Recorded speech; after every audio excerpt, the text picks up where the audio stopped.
बिहार में जो पॉवर्टी है, आज भी है पॉवर्टी, उसको दूर करने के क्या उपाय है? बिहार की कुछ इम्पोर्टेंट योजनाएं बताएं जो महिलाओं के लिए चल रही हैं। इक्वलिटी और लिबर्टी, इस दोनों के बीच अगर रिलेशनशिप के बारे में अगर बात, क्या आपका जवाब? ये इजराइल के वार के संबंध में कुछ बताएं, क्या सिचुएशन है और क्या आफ्टर इफेक्ट होने वाला है?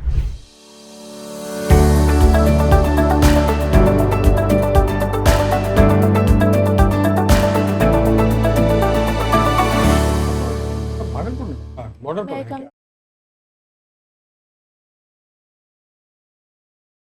की तैयारी कैसी चल रही है?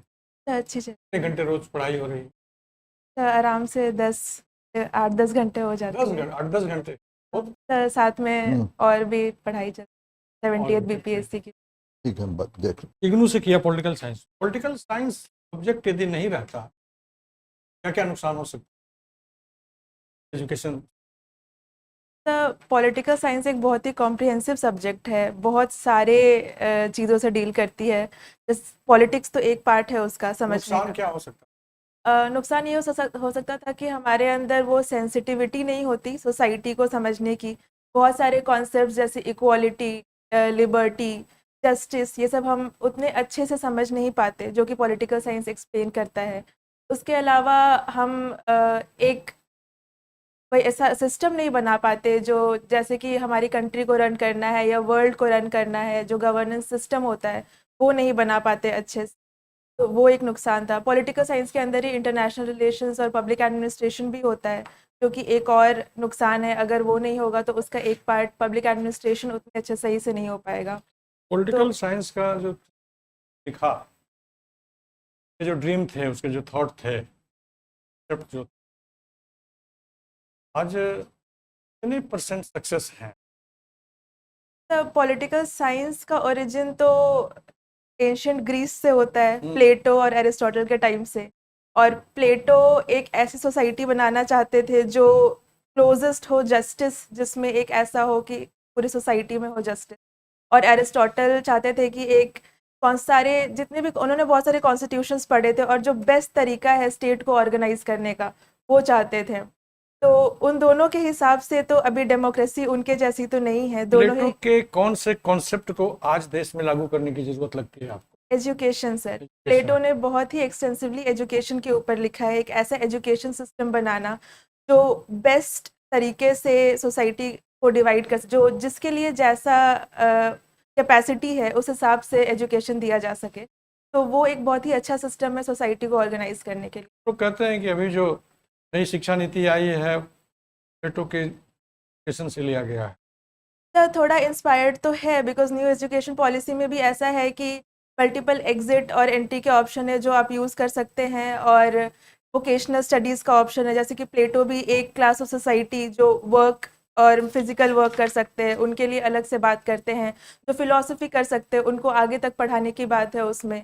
तो इसमें भी ऐसा है कि सेकेंडरी एजुकेशन, और तो एक इंस्पिरेशन है उससे। मणिपुर के बारे में बताइए। तो मणिपुर की समस्या ऐसी है कि बहुत सारे कम्युनिटीज़ जो, स्पेशली जो ट्राइबल कम्युनिटीज़ है, मेटी, कुकी जो कम्युनिटी है, और जो मेटी जो नॉन ट्राइबल कम्युनिटी है, उनके बीच जो क्लैशेस हैं वो रिसोर्सेज की कमी की वजह से हो रहे हैं। मेटी जो ग्रुप है वो चाहती है कि उन्हें भी ट्राइबल कम्युनिटी में ऐड किया जाए, बट जो ट्राइबल कम्युनिटीज़ है बाकी, उन्हें डर है कि जो रिसोर्सेज का डिस्ट्रीब्यूशन है वो उनके अगेंस्ट हो जाएगा, स्पेशली क्योंकि वो ऑलरेडी कम रिप्रेजेंटेड हैं और मेटी का पॉपुलेशन भी ज़्यादा है। तो इस वजह से स्टेट का जो डिसीजन है कि मेटी को ट्राइबल कम्युनिटी का दर्जा दिया जाए, उसके वजह से क्लैशेस हो रहे हैं।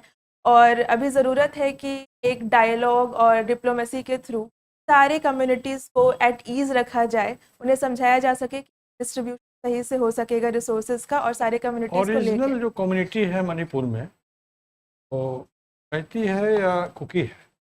तो ट्राइबल कम्युनिटी तो कुकी है, बट मेटी भी वहाँ की कम्युनिटी। नेक्स्ट बताइए, कुछ देशों में वॉर चल रहा है, ये दो, उधर यूक्रेन और रशिया में, इधर हमास और इजराइल में चल रहा है। यूएनओ फेल है कि सक्सेस है या साइलेंट? यूएन सक्सेसफुल नहीं है वॉर्स को कंट्रोल करने में। इनफैक्ट काफ़ी हद तक कोशिश की है यूएन ने, ऐसा नहीं है कि कोशिश नहीं की है। ह्यूमैनिटेरियन एफर्ट्स काफ़ी रहे हैं यूएन के रिफ्यूजीज़ के लिए या फूड प्रोवाइड करने के लिए, जो भी इम्पैक्टेड कम्युनिटीज़ है खासकर फ़लस्तीन में उनके लिए। बट वॉर को कंट्रोल करना खास करके रशिया यूक्रेन में या फिर हमास क्राइसिस को भी कंट्रोल करने में और यूएन सक्सेसफुल नहीं रहा है। एक रीज़न ये है कि रशिया का वीटो पावर है या जो भी 5 परमानेंट मेंबर्स है उनका वीटो पावर है, जो यूएन को कोई भी डिसीजन लेने में सक्सेसफुल नहीं होना। As a political science student UNO में क्या रिफॉर्म आप चाहते हैं?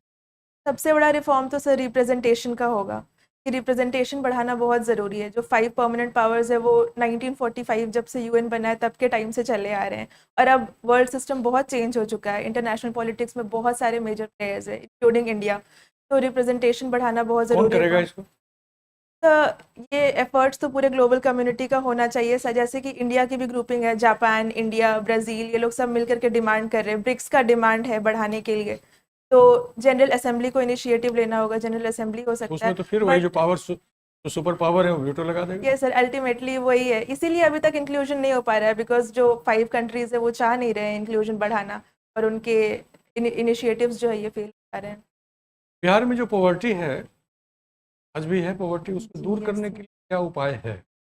तो सबसे पहला उपाय है एम्प्लॉयमेंट बढ़ाना, जो कि इंडस्ट्रियलाइजेशन या फिर स्टार्टअप्स, कॉटेज इंडस्ट्रीज, एमएसएमईज के थ्रू हो सकता है। अगर हम एम्प्लॉयमेंट बढ़ाएंगे तो पॉवर्टी सबसे डायरेक्टली रिड्यूस होगी, और उसके लिए ज़रूरी है स्किल इम्प्रूवमेंट करना, स्किल डेवलपमेंट करना, जो कि जैसे भी वोकेशनल ट्रेनिंग्स हैं स्कूल्स में, कॉलेजेस में, आईटीआईज में, इनमें बढ़ाना। एजुकेशन ऑफ कोर्स एक बहुत इम्पॉर्टेंट रोल प्ले करता है पॉवर्टी हटाने के लिए। बिहार की लिटरेसी रेट उतनी ज़्यादा नहीं है, तो बढ़ाने की कोशिश करना पॉवर्टी के लिए। और उसके साथ में वेलफेयर स्कीम, जो कि बहुत ही मार्जिनलाइज्ड कम्युनिटीज़ हैं या पुअर कम्युनिटीज़ हैं, उनके साथ में वेलफेयर स्कीम को सक्सेसफुली चलाना एक और तरीका है पॉवर्टी हटाने का। Labour migration? तो लेबर माइग्रेशन तो बिहार में यही रीज़न है क्योंकि एम्प्लॉयमेंट अपॉर्चुनिटीज़ उतनी नहीं है, और एग्रीकल्चर अब ओवरबर्डनड हो चुका है, सैचुरेट हो एम्प्लॉयमेंट चुका रिस्पॉन्सिबल है कि पॉवर्टी रिस्पॉन्सिबल? है। एम्प्लॉयमेंट और पॉवर्टी दोनों एक साथ रोल प्ले करते हैं, बिकॉज एम्प्लॉयमेंट बढ़ेगा तो पॉवर्टी कम होगी। चलिए, पॉलिटिकल साइंस है आपका, बहुत सारे प्रश्न आपके इधर के प्रश्न से बन रहे हैं। तो पहला मैं ये जानना चाहूँ, तो similarity and differences Mao and Gandhi, Mao and Gandhi, उनके बीच में क्या सिमिलरिटी और क्या डिफरेंस? तो पहला सिमिलैरिटी तो स्टेट को लेकर के है। माओइस्ट जो आइडियोलॉजी है वो भी स्टेट का मेजर रोल नहीं चाहती है। कम्युनिस्ट आइडियोलॉजी है जो बिलीव करती है कि स्टेट नहीं होना चाहिए, एक एक कम्यून के जैसा सोसाइटी होना चाहिए, जिसमें कि सारी कम्युनिटीज साथ में रिसोर्सेज ओन करे। गांधी का भी ये सिमिलैरिटी है। गांधी स्टेट को नेसेसरी नहीं मानते हैं, स्टेट को एक ऑप्रेसिव इंस्टीट्यूशन मानते हैं, और चाहते हैं कि कम्युनिटी जो है एज होल सोसाइटी रिसोर्सेज को ओन करे। और सिमिलरली जो इंडस्ट्रियल वर्कर्स हैं, जो वो ग्रुप है, प्रोलेटेरियट ग्रुप है, माओइस्ट सोसाइटी, उनके लिए काम करना चाहती है। गांधी भी चाहते हैं कि जो वर्कर्स हैं कॉटेज इंडस्ट्रीज के थ्रू उनको ज़्यादा राइट्स मिले, और ट्रस्टीशिप के तरह हम लोग इंडस्ट्रीज़ को चलाएं। ये दो सिमिलैरिटीज़ हैं। डिससिमिलैरिटीज़ ये है कि माओइस्ट आइडियोलॉजी वायलेंस में या एक्सट्रीमिज्म में, रेडिकलिज्म में बिलीव करती है। गांधी नॉन वायलेंस के चैम्पियन हैं। ये एक डिससिमिलैरिटी है। अच्छा, अभी आप एरिस्टोटल के बारे में बात कर, मुझे ये बताइए जस्टिस के बारे में क्या?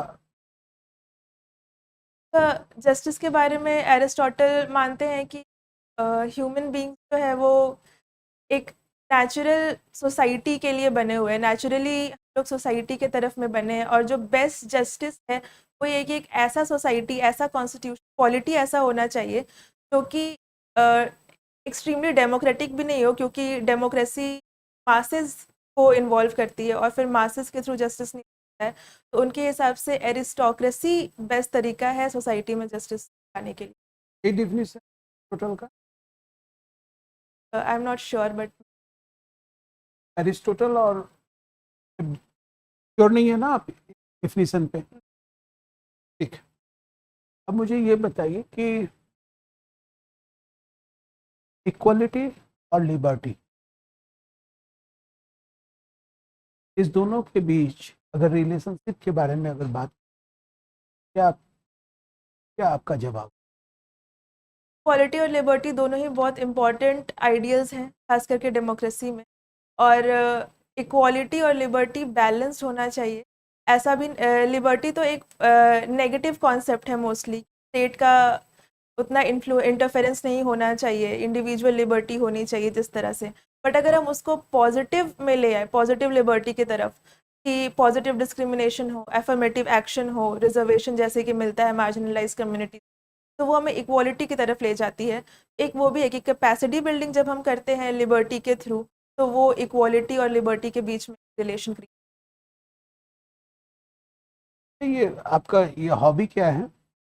हॉबी स्ट्रे डॉग्स के साथ टाइम स्पेंड करना है, उनका ध्यान रखना, साथ खेलना, थोड़ा टाइम स्पेंड, एक वो है, और फार्मूला 1 देख।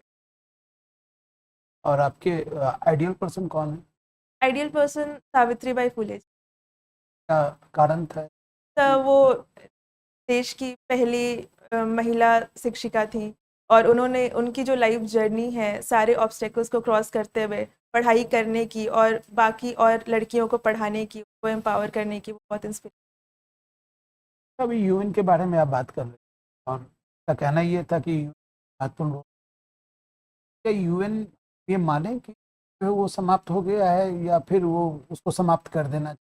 नहीं सर, यूएन समाप्त नहीं हुआ है और ना ही उसे समाप्त करना चाहिए, बिकॉज यूएन ने जब से फॉर्मेशन हुआ है बहुत सारी क्राइसिस को अवॉइड भी किया है, बहुत सारे सक्सेसफुल भी उनके कैंपेन्स रहे हैं। तो यूएन को समाप्त करने की ज़रूरत नहीं है, उसमें रिफॉर्म्स लाने की ज़रूरत है, जो उसका स्ट्रक्चर है उसको थोड़ा डेमोक्रेटाइज करने की ज़रूरत है, अगर रिप्रेजेंटेशन समाप्त नहीं करना है क्यों नहीं करना? क्योंकि वर्ल्ड में क्राइसिस सिचुएशन ऐसा नहीं है कि कभी ख़त्म हो जाएंगे। बैलेंस ऑफ पावर हमेशा, नहीं, वो तो करने में सक्षम है नहीं, जैसा कि आपने बताया। यस सर, इसीलिए रिफॉर्म्स की ज़रूरत है ताकि वो कर सके। जैसे कि यूएन की अपनी जो फोर्स होती है, वो अभी भी उसके पास अपनी पीस फोर्स नहीं है, वो वॉलंटरी है, नेशंस प्रोवाइड करते हैं। तो ज़रूरी है कि हम यूएन को एक फिक्स्ड अपना पीस फोर्स दे जो इंटरफेयर कर सके ऐसे सिचुएशंस में। यूएन को वो राइट्स दे कि वो ओवर राइड कर सके ऐसे सिचुएशंस में जहाँ पे वीटो यूज़ होता है, बट जहाँ पे ह्यूमैनिटेरियन क्राइसिस है। लेकिन प्रेजेंट कंडीशन जैसा कि आप बता रहे हैं, यूएन का कोई इम्पोर्टेंस नहीं है, वो काम नहीं कर पा रहा है, तो वैसे कंडीशन में ये जो वर्ल्ड ऑर्डर है, ये वर्ल्ड ऑर्डर किस रिजीम से चल रहा है? वर्ल्ड ऑर्डर बेसिकली अभी तो ग्लोबलाइजेशन के थ्रू ही चल रहा है, क्योंकि जो भी बड़े इकोनॉमीज हैं जैसे कि यूएसए या फिर अभी चाइना एक इमर्जिंग इकोनॉमी है, तो मार्केट को अपफ्लोट रखने के लिए जो इंटरैक्शंस होते हैं कंट्रीज के बीच में पूरे ग्लोबल में, वो सबसे इम्पोर्टेंट वर्ल्ड ऑर्डर है अभी। और रशिया का भी जो रशिया यूक्रेन का क्राइसिस है, वो बहुत हद तक इस वजह से हुआ है क्योंकि एक ब्लैक सी का भी कंट्रोल का उसमें रीज़न है, तो कि ट्रेड और इसके लिए ब्लैक सी का एक्सेस ज़रूरी है रशिया के पास, एक रीज़न ये भी है। तो मार्केट इकोनॉमी अभी मेजर प्लेयर है world global politics. First world war बाद league of nation yes sir. उसके फेल्योर कारणों से हुए, कारणों में कोई कारण अभी दिखता है जिसके चलते यूएनओ को भी खत्म कर करके कोई नहीं? League of Nations basically elite था, अगेन वही रीज़न था कि जो कुछ कंट्रीज थे जो अलाइड पावर्स थे, वो ज़्यादा कंट्रोल कर रहे थे लीग ऑफ नेशंस में। अभी तो वही कर रहा है, आज कंट्री यस कर रहा सर, है। Yes sir, league of Nations, लेकिन अभी तक इतने सालों में नेक्स्ट वर्ल्ड वॉर नहीं हुआ है, जो कि world war 2 league of Nations नहीं रोक पाया था। बट यूएन जैसे पहले भी मिडिल वेस्ट एशिया में अगर कोई क्राइसिस हुआ है तो यूएन ने रोल निभाया है। यूएन सिर्फ वॉर रोकने का काम नहीं करती है, बहुत अलग सारे काम है, इन्वायरमेंट के तरफ भी काम करती है, रेफ्यूजीज के लिए भी काम करती है, चिल्ड्रन यूनिसेफ है, चिल्ड्रन के लिए भी काम करती है, मल्टीपल रोल्स हैं। ठीक, एक क्वेश्चन है, ऐसा मुझे बताइएगा, आपके पास 2 क्राइटेरिया है, एक नेसेसिटी एंड मेरिट, इसके बेसिस पर आपको डिसाइड करना। सॉरी, 2 क्राइटेरिया है necessity, number 1 necessity, number 2 merit. आपके पास 3 ग्रुप है लोगों का, एक ग्रुप ऐसे लोगों का है जिनके पास केवल नेसेसिटी मेरिट नहीं। दूसरा ग्रुप आपके पास ऐसे लोगों का है जिनके पास नेसेसिटी है और उनके पास मेरिट भी है। और तीसरा ग्रुप आपके पास ऐसे लोगों का है जिनके पास केवल मेरिट है, नेसेसिटी नहीं है। अब आपको एलोकेशन ऑफ रिसोर्सेज इनके बीच में क्रोनोलॉजिकली डिस्ट्रीब्यूट करना है, कैसे आप करें? तो मैं सबसे पहले जिन ग्रुप्स के पास में नेसेसिटी और मेरिट दोनों है, सबसे ज़्यादा रिसोर्सेज उधर करूँगी, क्योंकि उनके मेरिट के थ्रू वो अपने नेसेसिटीज़ को बेटर मैनेज कर पाएंगे। और उसके बाद मैं जिनके पास नेसेसिटी है बट मेरिट नहीं है के तरफ करूँगी, बिकॉज एक सब कम्युनिटीज़ को लेके चलना ज़रूरी है। इनइक्वालिटी को घटाना एक मेजर रोल होता है ब्यूरोक्रेसी का। तो एक सेकंड वो होगा, और फिर जिनके पास मेरिट है उनके पास सबसे कम करूँगी, बिकॉज उनके पास ऑलरेडी मेरिट है अपने रिसोर्सेज को बेस्ट यूटिलाइज करने की। इसी में क्वेश्चन है, ये तो आपने एलोकेट किया रिसोर्स को, अब एलोकेट करना है आपको जॉब को, तो कैसे करेंगे? जॉब एलोकेशन भी वैसे ही होगा कि जिनके पास मेरिट और नेसेसिटी दोनों है उनको दिया जाए, और उसके बाद फिर जिनके पास नेसेसिटी है उनको दिया जाए, और फिर मेरिट वालों को दिया। बिहार के एजुकेशन सिस्टम पर कुछ प्रकाश डालेंगे, क्या कमियां हैं तो कैसे आप दूर करेंगी? Yes sir. तो बिहार के एजुकेशन सिस्टम की सबसे बड़ी कमी तो है कि इंफ्रास्ट्रक्चर उतना अच्छा नहीं है जितना होना चाहिए। स्कूल्स के बिल्डिंग्स हो या टॉयलेट्स हो, सैनिटेशन का जो भी हो, वो सब वैसा अवेलेबल नहीं है। तो एक तो ये होगा कि इंफ्रास्ट्रक्चर को बेटर करना, जो कि अभी बिहार स्कूल एजुकेशन इंफ्रास्ट्रक्चर पहले डेवलपमेंट कमियां गिना कॉर्पोरेशन। दें आप, कमियां और खूबियां दोनों गिनाते हुए तब आप उसको कैसे इम्प्रूव करेंगे? सेकेंड, जो ड्रॉप आउट रेट्स है, स्पेशली मार्जिनलाइज कम्युनिटीज़ है, उनके अंदर बहुत ज़्यादा ड्रॉप आउट रेट्स होते हैं, स्कूल कंप्लीशन नहीं होता है पूरा 12th तक, तो उस पर फोकस करना ज़रूरी है। थर्ड, जो एजुकेशन सिस्टम में कमी है वो टीचर्स की क्वालिटी की, टीचर्स की ट्रेनिंग उतनी अच्छी नहीं है, स्किल डेवलपमेंट उतना अच्छा नहीं है, क्वालिटी एजुकेशन अच्छी, ये एक और कमी है।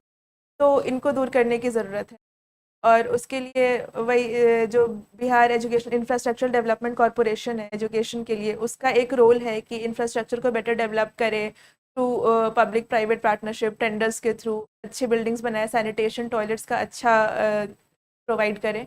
सेकेंडली, टीचर्स की ट्रेनिंग, जो एक ऐसी ट्रेनिंग प्रोवाइड करे जो वर्ल्ड क्लास हो, हमें ये कनेक्ट कर सके, हमारे स्टूडेंट्स को आगे की लाइफ के लिए ट्रेन कर सके।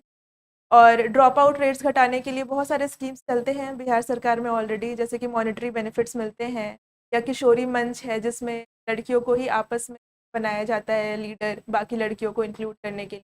मार्जिनलाइज कम्युनिटीज़ के लिए भी स्कॉलरशिप्स और बहुत कुछ चलता है, तो उन सबको बढ़ाने की। सूरत कन्फ्लिक्ट क्या है?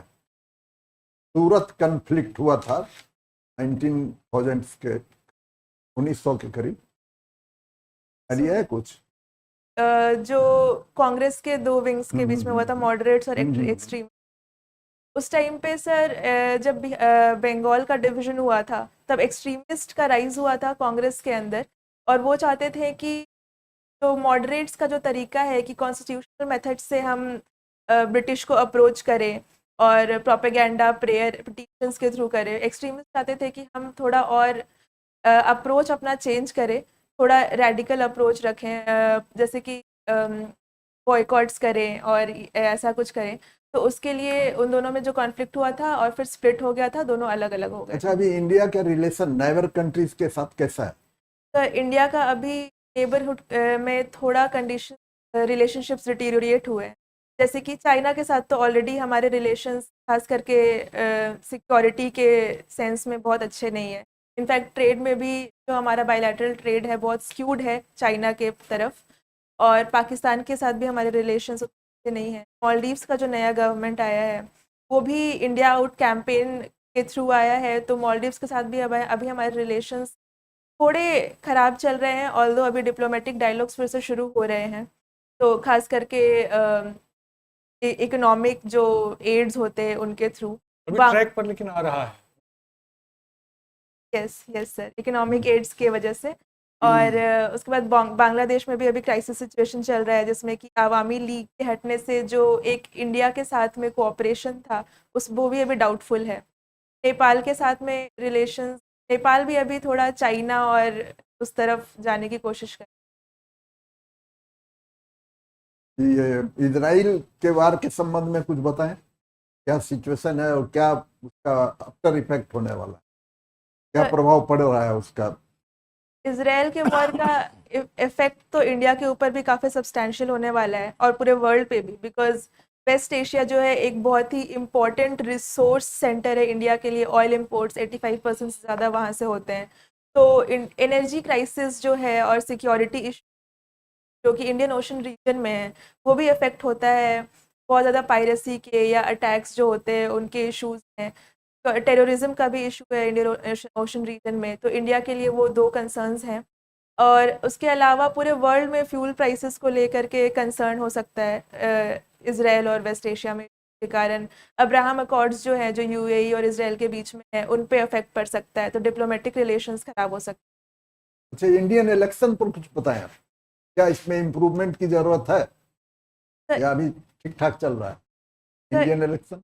Yes sir, Indian election sir, अभी इलेक्शन कमीशन पे जो एक्ट आया है उसमें इलेक्शन कमीशन के रिस्ट्रक्चरिंग के ऊपर कि किस तरह से अपॉइंटमेंट होंगे या रिमूवल होगा, तो एक उस पर अभी क्वेश्चन उठ रहा है कि सुप्रीम कोर्ट ने जो रूलिंग दिया था अपॉइंटमेंट के लिए prime minister, leader of opposition और चीफ जस्टिस होंगे उसे में, बट उसको चेंज करके एक कैबिनेट मिनिस्टर को रख दिया गया सुप्रीम सीआई को हटाकर। तो एक वो क्वेश्चन है कि क्या वो इम्पार्शियलिटी को अफेक्ट करेगा या बायस लेकर के आएगा अपॉइंटमेंट में इलेक्शन कमीशन। उसके अलावा अभी वन नेशन वन इलेक्शन का बहुत ज़्यादा चल रहा है। अभी भी आज ही के न्यूज़पेपर में इनफैक्ट गवर्नमेंट ने बोला है कि वन नेशन वन इलेक्शन हम लोग इम्प्लीमेंट करेंगे इस टर्म में। तो उससे रिलेटेड कंसर्न्स हैं, उसके कुछ फ़ायदे भी हैं कुछ नुकसान भी हैं। फ़ायदा ये है कि इलेक्शन एक्सपेंसेस में कमी आएंगी और जो डिस्टर्बेंसेस होते हैं हर कुछ टाइम पे मॉडल कोड ऑफ कंडक्ट लग करके वो सब ख़त्म होगा। बट उसमें कुछ जो कंसर्न्स है कि रीजनल जो इश्यूज है वो दब जाएंगे और सेंटर का रोल ज़्यादा डोमिनेंट हो जाएगा इलेक्शन के टाइम पे, तो ये सब कंसर्न। अच्छा, लास्ट क्वेश्चन, ये बिहार की कुछ इम्पोर्टेंट योजनाएं बताएं जो महिलाओं के लिए चल रही हैं, दो तीन गिना दें आप केवल। महिलाओं के लिए एजुकेशन में जैसे मैंने बताया कि मॉनेटरी इंसेंटिव्स चल रहा है अगर आप 12th पास करते हैं। ठीक है, वो बता चुकी हैं। हाँ, नेक्स्ट, उसके अलावा बिहार में महिलाओं के लिए न्यूट्रिशन के लिए काफ़ी काम चल रहा है, जैसे कि अनीमिया और ये सब, पोषण माह जो अभी चल रहा है उसके अंदर सप्लीमेंट्री न्यूट्रिशन प्रोग्राम चल रहा है। ये एक इम्पॉर्टेंट है हेल्थ के पर्सपेक्टिव से। उसके अलावा बिहार में पॉलिटिकल एम्पावरमेंट के लिए 50% रिजर्वेशन दिया गया पंचायती राज में और 35% गवर्नमेंट जॉब्स में। एक पॉलिटिकल और एम्प्लॉयमेंट के सेंस में एक एम्पावरमेंट के लिए योजना है। और बिहार में उसके अलावा एजुकेशन है, जीविका के बारे में सुनी है कुछ? यस सर, क्या ये Bihar rural livelihood promotion society का नाम जीविका है। रूरल एरियाज में लाइवलीहुड अपॉर्चुनिटीज़ को बढ़ाने के लिए बनाया गया है। चलिए ठीक। बहुत सवाल हुए, चाहत थक गए होंगे। बढ़िया रहा, बहुत नाइस रिप्रेजेंटेशन, और विजय प्राप्त तो करना ही रोक नहीं सकता है। यही टेम्पो, यही स्पिरिट बनाए रखने की जरूरत है। क्वेश्चन के आंसर में आप डगमगा ही नहीं, है सबके साथ होता है, कुछ नहीं है, पार्ट ऑफ योर, और इसको मेंटेन रखिए। आपका इंटरव्यू के लिए ड्रेस सही है, ठीक? दिक्कत सर नहीं। इंटरव्यू में प्रॉब्लम मैं साड़ी पहनूंगी, आज कोशिश की तो चलिए, पहन कोई नहीं बात पाई। नहीं। समझ लो, आपका सब बड़े साइज का लगा, घर में छोटे हाँ हैं छोटा ना, है। तो उसको पहनिएगा। ऐसा का लग रहा है, नहीं है तो चलेगा, लेकिन ये है इसे छोटा, बहुत बढ़िया है। आपका कोई सवाल? बस वही है कि अगर इंग्लिश और हिंदी का जैसे कुछ टर्म्स हैं, जैसे कोई मेरा दिक्कत इंग्लिश नहीं, मीडियम और कोई कोई दिक्कत- टर्म समझ नहीं कोई आता दिक्कत है नहीं, हिंदी का, कोई तो वो पूछ लूंगी क्या मैं, अगर वो कोई हिंदी का टर्म बोलते हो मैं समझ नहीं पाती हूँ तो उनसे पूछ एकदम लेंगी। बिल्कुल नॉट फ्रीडम। ठीक है, आपको बॉडी लैंग्वेज अच्छा है, पोस्चर है, कम्युनिकेशन एक्टिविटी भी आप कर, क्वेश्चन सब भी कुछ इस ढंग से आपसे पूछा गया जो ट्रैक से थोड़ा सा हट के था, आपने अच्छा जवाब दिया। उस जगह पर ही जानकारी थी तो आपने मना कर दी। बारे में यूएन के बारे में भी कई जगह पर जो टीम है क्या चल रहा है, वर्ल्ड ऑर्डर कैसे रहा, थोड़ा सा देख, तो ये सब चीज़ है। बाकी आपका जो पर्सनैलिटी और ठीक। वो आंसर जो दी थी ना, जो जिसमें सिचुएशन आपको बताया गया था 1 2, जब एलोकेशन ऑफ रिसोर्स होगा तो उसमें सबसे पहले वाले को ह्यूमैनिटेरियन रहा, जॉब होगा तो फिर मेरिट, फिर लास्ट में आपका नेसेसिटी के कारण ये पूछा गया है। ठीक है, थैंक यू। अच्छा ये बताइए मैडम चाहत जी कि आपका रामजस कॉलेज से आपने क्या किया ग्रेजुएशन? पॉलिटिकल अच्छा, जी। अब इग्नू से मास्टर्स किया। मास्टर की। मास्टर किया? अच्छा, ठीक है। चलिए ठीक है, ऑल द बेस्ट।